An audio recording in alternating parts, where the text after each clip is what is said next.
বিধানসভায় বিজেপি সরকারের প্রথম বাজেট পেশ হতেই আনন্দের জোয়ার নামল দুর্গাপুর শিল্পাঞ্চল জুড়ে। অর্থমন্ত্রী স্বপন দাশগুপ্ত কর্তৃক সরকারি কর্মচারীদের মহার্ঘ ভাতা ডিএ বৃদ্ধি, আশাকর্মী ও সিভিক ভলেন্টিয়ারদের বেতন বাড়ানোর ঘোষণাকে সাধুবাদ জানিয়েছেন সাধারণ মানুষ। এই বাজেটকে প্রান্তিক মানুষের উন্নয়নের রূপরেখা আখ্যা দিয়ে সোমবার দুর্গাপুরে সিটি সেন্টারে এডিডিএ ভবনের সামনে পথ চলতি আমজনতাকে মিষ্টিমুখ করালেন উল্লাসিত বিজেপি কর্মী সমর্থকরা। নেতৃত্বের দাবি, নির্বাচনের আগে দেওয়া সমস্ত প্রতিশ্রুতি রক্ষা করা হয়েছে এই বাজেটে।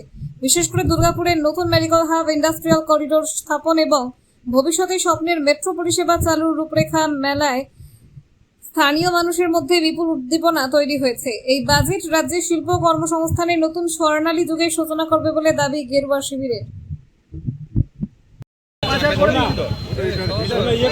কাগজ দিবি, কাগজ মিষ্টি দিবি, আগে নিজেদের বেশি হয়।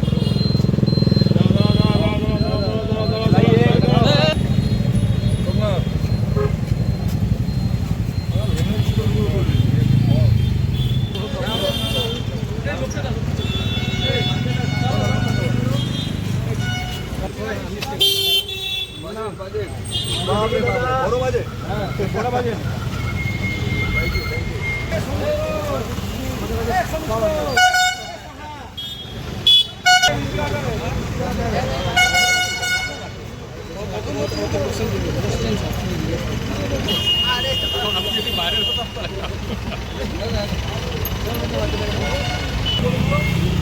আজকে বাজেট পাস হয়েছে, বাজেটটা কিরকম হয়েছে দেখুন একবার, দেখুন। হ্যাঁ,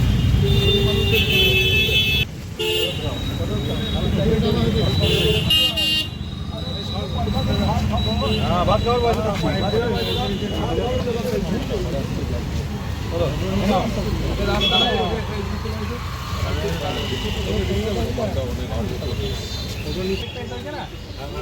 ভালো বাজেট মানে কি খুশি? দেখুন, আজকে গোটা পশ্চিমবঙ্গ জুড়ে আজকে সাধারণ মানুষের মধ্যে খুশির হাওয়া বইছে। কারণ গোটা দুর্গাপুর, পশ্চিমবঙ্গের মানুষ আজকে যে উপহার পেয়েছে সরকারের কাছ থেকে, সেটা গোটা পশ্চিমবঙ্গের মানুষ একটা খুশির হাওয়া তাদের মধ্যে বয়ে যাচ্ছে। আজকে 20% ডিএ বলুন, অথবা সাধারণ মানুষ যারা আশাকর্মীরা দিনের পর দিন রাস্তায় বসে যারা আন্দোলন করতে হয়েছিল, তাদেরকে আজকে 5,000 টাকা বাড়িয়ে দেওয়া বলুন, সিভিক ভলেন্টিয়ারদের 2,000 টাকা বাড়িয়ে দেওয়া বলুন, এরকম বহু যোজনা আজকে শুরু করে দেওয়া হয়েছে। মানে স্যালারি বাড়া থেকে শুরু করে যোজনা নানা রকম শুরু হয়েছে। এছাড়াও দুর্গাপুরের জন্য, এই জেলার জন্য মেডিকেল কলেজ বানানোর কথা বলা হয়েছে। মেট্রো যে জাল বেছানো হবে, কলকাতায় মানুষ দেখেছিল, এখন দুর্গাপুর, আসানসোলেও এই মেট্রো ছুটবে আগামী দিনে, তার পরিকল্পনা করা হয়েছে।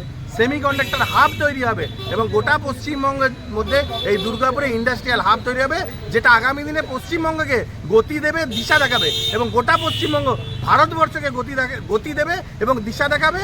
এবং এই পশ্চিমবঙ্গ বিশ্বের সবাই গুরুর আসন লাভ করবে, যেটা আমাদের স্বপ্ন ছিল, এবং সোনার বাংলা তৈরি হবে, তার লক্ষ্যে আজকে এগিয়ে যাচ্ছে। সাধারণ মানুষ খুশি, গরিব প্রান্তিক মানুষরা খুশি, এবং বড় লোকের থেকে শুরু করে গরিব লোক সকলে খুশি, ইন্ডাস্ট্রি যারা চালায় তারাও খুশি। তাই সাধারণ মানুষের জন্য নয়, মানে একদম নিচ থেকে উপর পর্যন্ত সমস্ত মহলে এই বাজেট একটা প্রভাব ফেলেছে। এবং আগামী দিনে যে সরকার যে কি করতে পারে, ডবল ইঞ্জিনের সরকারের কি ক্ষমতা এবং সাধারণ মানুষ তাতে কিভাবে বেনিফিট পেতে পারে, সেটা আজকে পরিষ্কার হয়ে যাচ্ছে। মানে আমরা শুধু খুশি নয়, সমগ্র পশ্চিমবঙ্গবাসী খুশি। তাই আজকে আমরা খুশিতে মিষ্টি বিতরণ করলাম। আমরা নির্বাচনের আগে যে কথা বলেছিলাম, প্রান্তিক মানুষের জন্য কাজ করব, আজকের এই বাজেট প্রান্তিক মানুষের জীবনযাত্রার মান উন্নতি করার প্রতিফলন এই বাজেটে দেখেছে। এই বাজেটে আমরা কি দেখলাম? নির্বাচনের আগে যে আমরা প্রতিশ্রুতি দিয়েছিলাম যে ডিএ বৃদ্ধি করবো, সেই ডিএ বৃদ্ধি করা হয়েছে, আশাকর্মীদের বেতন বৃদ্ধি করা হয়েছে, সিভিক ভলেন্টিয়ারদের বেতন বৃদ্ধি করা হয়েছে। তাছাড়াও ডবল ইঞ্জিনের সরকারের কাজ কিভাবে হয়, 34 এবং 49 বছরের, অর্থাৎ 34 এবং 15, 49 বছরের মাথায় প্রথম পশ্চিমবঙ্গবাসী এত সুন্দর বাজেট পেল, যে বাজেটে 8 থেকে 80 সমস্ত ধরনের মানুষের জন্য চিন্তাভাবনা করা হয়েছে। এই বাজেট দুর্গাপুরে সেমিকন্ডাক্টরের কথা বলেছে, দুর্গাপুরে মেডিকেল হাবের কথা বলা হয়েছে, তথা টাটার যে বিষয় আছে, টাটা পশ্চিমবঙ্গ থেকে বেড়ে গেছিলো, কিন্তু সেই টাটাই এবার পশ্চিমবঙ্গে আসবে, মাননীয় মুখ্যমন্ত্রী বলেছিল।